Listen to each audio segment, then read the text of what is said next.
Guangzhou. The air here wasn't just humid, it was thick with the residue of a billion crossed wires and unspoken mandates.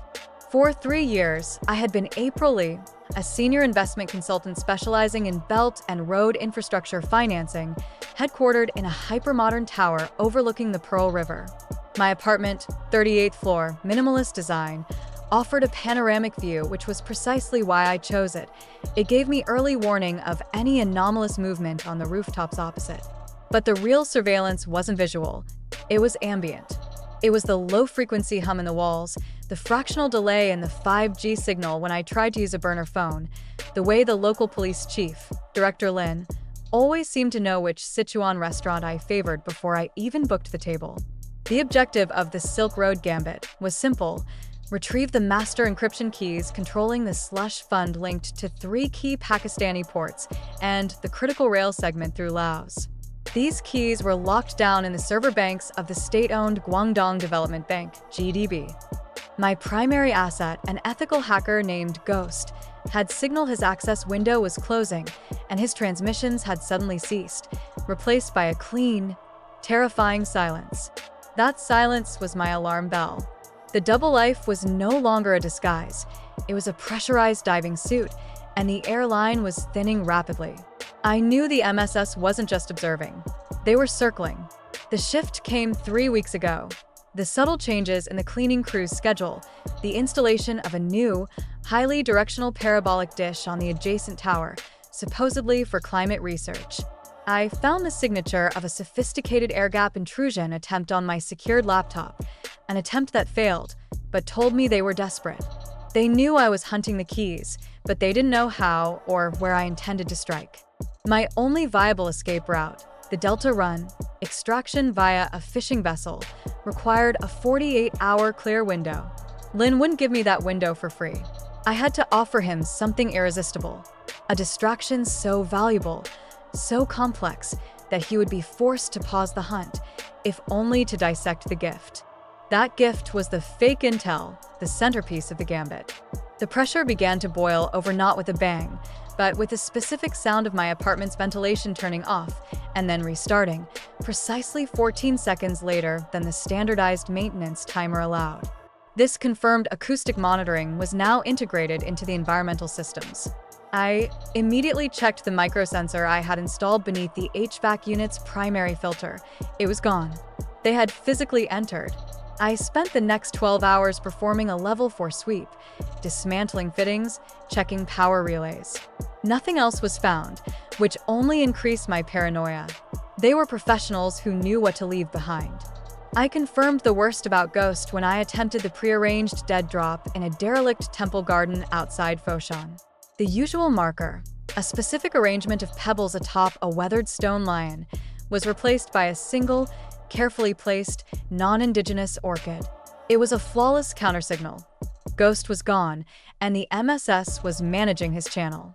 This meant they knew the target was GDB, and my cover was likely blown to the highest levels of the ministry. My primary method of ingress was now compromised, and the clock had advanced from weeks to days.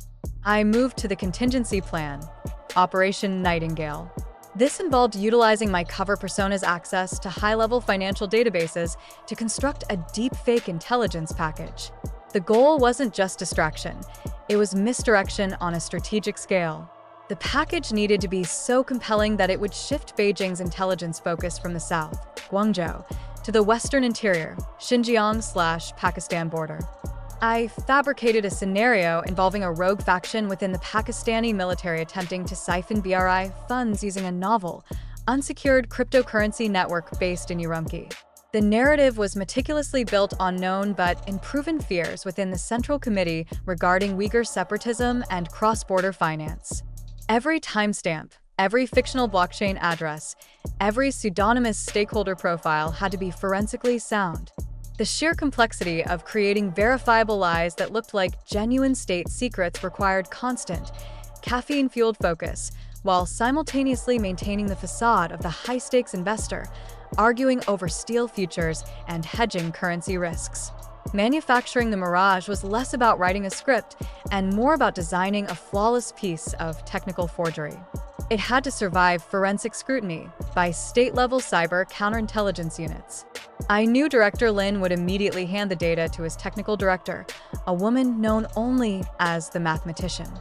My fabricated data wasn't just a PDF. It was a nested array of encrypted file containers disguised as a quarterly audit report for a shell corporation named Kashgar Logistics.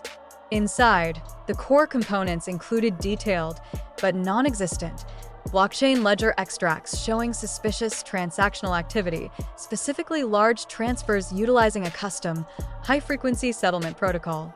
I had spent 6 weeks prior seeding public financial forums with low-level chatter regarding this fictional protocol, calling it the Desert Stream algorithm, to lend it verisimilitude. The fabrication also contained 5 gigabytes of evidence, including manipulated satellite imagery showing construction deviations at the Guangdong port facility, suggesting unauthorized secondary construction designed for illicit transfer points, and deeply researched, fictional intercepts of low-grade radio chatter, all formatted to look like standard MSS collection summaries. The key to the trap was the timestamp on the ledger. I backdated the most critical transactions to the exact week of a massive, well-publicized political reshuffle in Islamabad, making the internal connections seem too convenient, too explosive, to ignore. The entire package was designed to confirm Lin's pre-existing biases about internal CCP instability and external threats to the BRI. It took 36 continuous hours locked in the server room I rented under a secondary cover identity, a cramped, humid space beneath a Cantonese textile warehouse, to compile the data onto the transmission medium. The chosen medium was critical, a highly customized, hardware-encrypted USB drive embedded within a hollowed-out, imitation jade amulet, the kind sold to tourists. The encryption was superficial, designed to be broken in 45 minutes by a skilled technician, ensuring the data looked stolen and not gifted. The moment I closed the drive, sealing the final layer of acrylic epoxy, I knew I had created a bomb that would explode in Beijing, but hopefully, not before I was halfway to the open sea. Initiating the trade required extreme caution. Lin was prideful, and approaching him directly would be seen as surrender, not negotiation. My cover required me to maintain the image of a highly respected, slightly arrogant foreign investor who was merely annoyed by the intrusive security environment. I used a heavily secured, encrypted email platform purchased specifically for this channel, routing the signal through 3 separate satellite uplinks across 3 continents before terminating the message in a generic, publicly accessible and a query box belonging to a non-existent Singaporean holding company. The message was succinct, technical, and terrifyingly vague. Discretionary asset sale, substantial, volatile equity portfolio requiring immediate offloading due to unavoidable regulatory exposure. Market-moving sensitivity. Require clean exit from Guangdong jurisdiction, 48 hours preferred. Response. Utilize established corporate escrow protocol, Code K7, Shanghai branch. Code K7 was an obsolete internal MSS counter-surveillance code I knew Lin had personally developed a decade ago. It was a digital fingerprint that told him unequivocally who I was and that I knew who he was. His response, delivered 18 hours later via a coded classified ad in the Guangzhou Daily, a subtle change in the font weight of a character in the housing section, confirmed the meeting. The drop would take place at the Liwan Flower Market, 1800 hours sharp, during the Lantern Festival climax. The location was perfect for my needs, a vast, chaotic ecosystem of sound, light, and movement. The Lantern Festival brought the kind of human density that made physical surveillance an exercise in futility, guaranteeing maximum human static for my maneuverability. It was a calculated risk. If I showed up, I risked immediate detention. If I didn't, I risked confirming the fake intel was a panic move. I chose the riskier option, knowing that walking into the mouth of the tiger was the only way to ensure the extraction route remained clear. The approach to the Liwan Flower Market was a multi-layered choreography designed to burn off the standard MSS follow teams. I left my apartment 90 minutes early, dressed in pedestrian gray business attire, carrying nothing but a laptop bag and a jade amulet on a simple leather cord around my neck. The first leg was the subway, Line 3, during the peak rush hour. a suffocating tide of humanity where physical contact was inevitable. I used the natural crush to switch out my jacket with an identical one pre-positioned in a discarded backpack in a maintenance closet at the TU Shilu station. The new jacket contained microscopic RF countermeasures designed to briefly blind low-grade tracking beacons. From the subway, I shifted to a bicycle rickshaw, directing the driver down narrow, winding alleys that required sudden, sharp turns. This movement profile was specifically designed to flush out anyone maintaining close vehicular surveillance. The real test came at the Haizhu Bridge intersection, a 6-lane confluence of vehicular madness. I spotted the primary tail immediately. A man in his late 20s, standard issue black polo, but distinguished by brand new, expensive Italian leather driving shoes, a stylistic choice inconsistent with the standard MSS uniform of anonymity. He was too fast, too efficient. I knew they operated in teams of 3, leapfrogging one another. I intentionally dropped a folder of meaningless financial documents near a food stall. As the primary tail hesitated, focused on the distraction, I vaulted a low decorative railing and slipped into the courtyard of an antique dealer, exiting through a rear service door disguised as a delivery driver carrying an empty crate. The final stage was pure pedestrian blending, walking against the tide of festival goers, using the cacophony of street vendors and fireworks to mask my direction changes. By the time I reached the market gates, I was certain I had shed the clothes and observers. But Lin was an amateur. I knew the market itself would be ringed by snipers and high-powered acoustic arrays, waiting for me to make the slightest predictable move. The Liwan flower market was a riot of color and deafening noise, a sensory ambush. Lanterns, hundreds of them, illuminated the winding paths, throwing chaotic shadows perfect for concealing a dozen observation teams. The air was heavy with the smell of jasmine and burnt gunpowder. I moved slowly, affecting the air of a tourist captivated by the sights, using the momentary pauses at vendor stalls selling orchids and miniature bonsai to subtly scan the rooftops. My target was a small stone bridge arching over a shallow carp pond in the market center, a position offering poor cover but excellent sight lines, forcing the exchange to be quick and decisive. I spotted Lin's representative waiting on the bridge. It wasn't Director Lin himself, it was Lieutenant Colonel Xiao, a notorious counterintelligence specialist known for his unwavering focus and lack of discernible emotion. Xiao wore a dark gray suit that somehow managed to absorb all the festive light. He didn't acknowledge me until I was 5 feet away. "The night is beautiful, April Lee," he said, his voice a flat monotone. "Cutting through the din, it is a profitable night, Colonel," I replied, using the pre-agreed code exchange. He extended a tightly folded Guangzhou daily, the paper holding the signal of my meet. I didn't take it. "Show me the terms," I instructed, my eyes fixed on the slightest tremor in his hands. Xiao produced a laminated transit permit, a temporary, verifiable clearance allowing me unmolested passage through all Guangdong checkpoints for 72 hours. It was flawless. "The asset," he demanded, his gaze dropping to the jade amulet around my neck. I slowly pulled the amulet over my head, placing the imitation jade into his outstretched palm. The exchange took less than 3 seconds. Xiao immediately turned, walking with purpose towards a nearby tea house, presumably to deliver the bomb to the mathematician. I felt the momentary relief wash over me, quickly replaced by the icy certainty that the next 48 hours were a race against verification. The moment they confirmed the data was a strategic forgery, the permit would be invalid, and the entire MSS machine would be directed towards my immediate neutralization. The clock had reset from a drawn-out siege to a high-speed sprint. I had bought time, but the exchange felt brittle, like thin ice over a deep chasm. I maintained the facade of the irritated expatriate for the next 6 hours, eating an expensive dinner, making a show of canceling my next day's high-profile meetings, reinforcing the narrative that I was genuinely preparing to leave the city, disgusted by the security environment. At 1 o'clock, I checked into a mid-range business hotel far from my usual area, used a disposable room key, and immediately climbed out the bathroom window onto a narrow fire escape. My real destination was the disused railway depot, 3 kilometers south, where I maintained my emergency operations cache. The transition was sharp and absolute.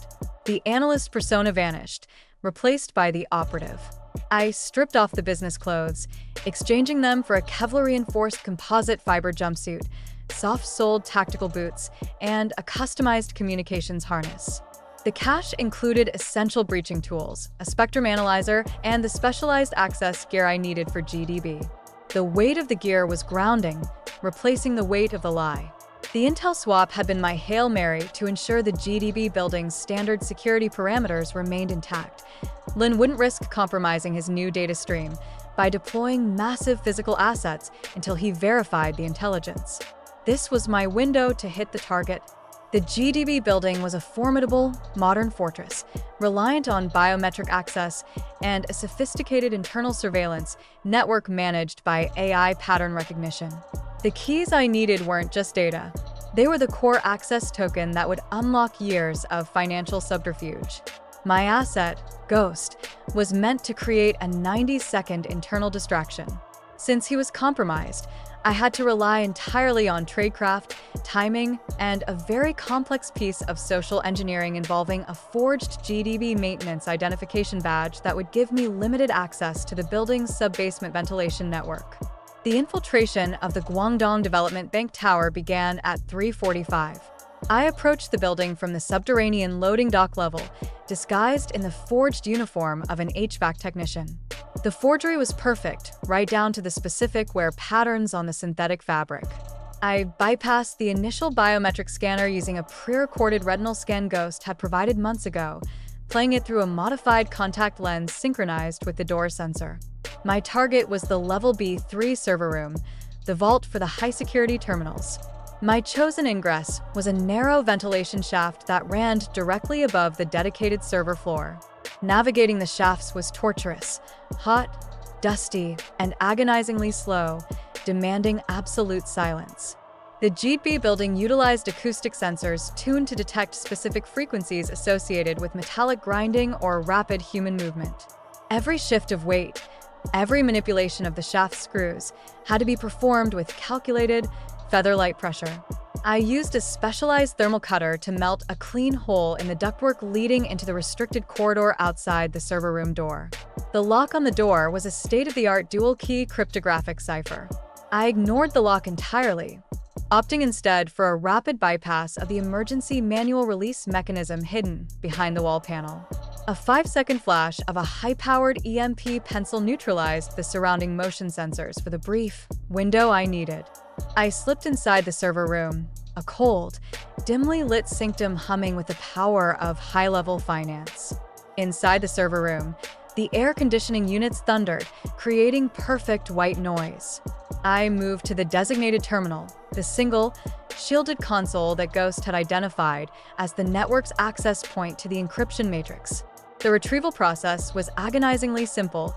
Insert a customized cold storage wafer into the terminal's proprietary reader and initiate the transfer protocol.